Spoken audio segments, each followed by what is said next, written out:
The story of King Abgar of Edessa sending a letter to Jesus is part of Christian tradition, particularly within Eastern Christianity. This tradition is recorded in the doctrine of Addai, an ancient text, as well as by the early church historian Eusebius of Caesarea in his ecclesiastical history.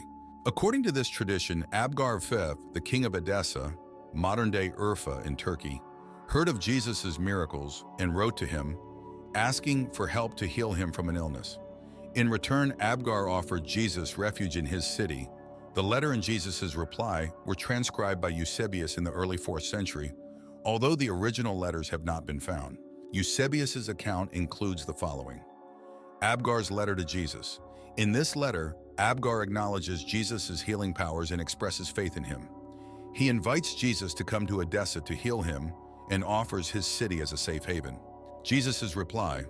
According to the account, Jesus responds to Abgar's letter, declining the invitation to come in person, but promising to send one of his disciples after his ascension.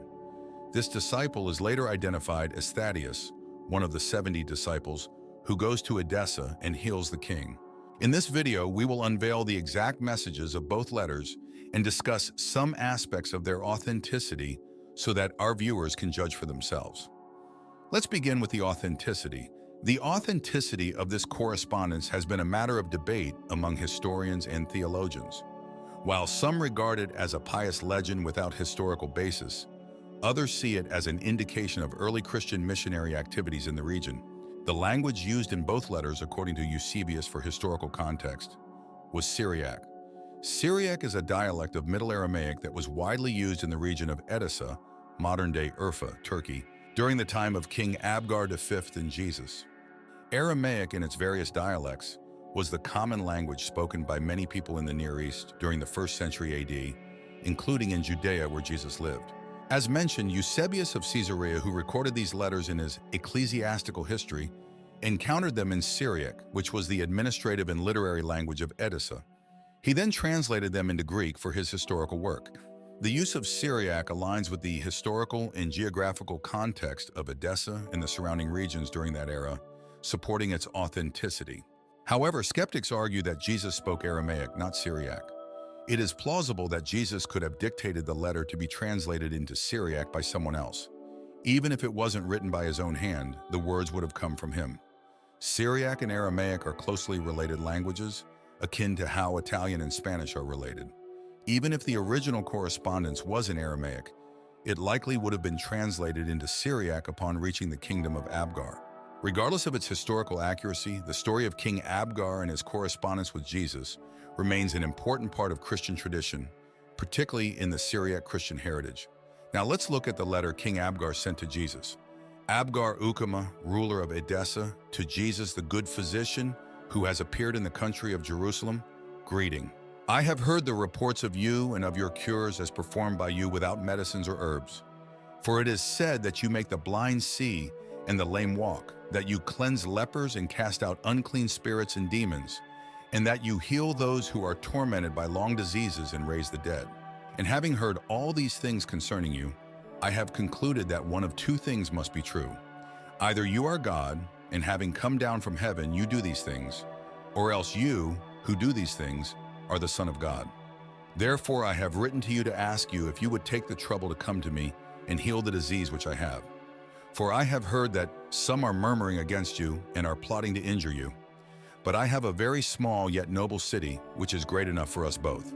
According to the account preserved by Eusebius of Caesarea in his ecclesiastical history, Book 1, Chapter 13, Jesus' reply to King Abgar is as follows. Blessed are you who have believed in me without having seen me.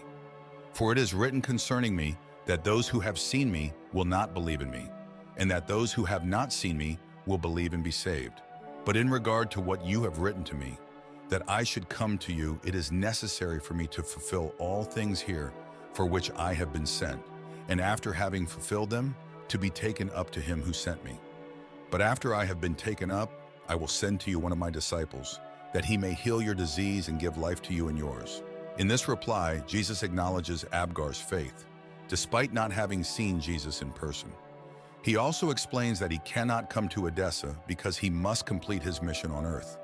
However, he promises to send one of his disciples after his ascension to heal Abgar and bring salvation to him and his people. This disciple is later identified as Thaddeus, also known as Addai, who, according to tradition, goes to Edessa and heals the king, fulfilling Jesus' promise.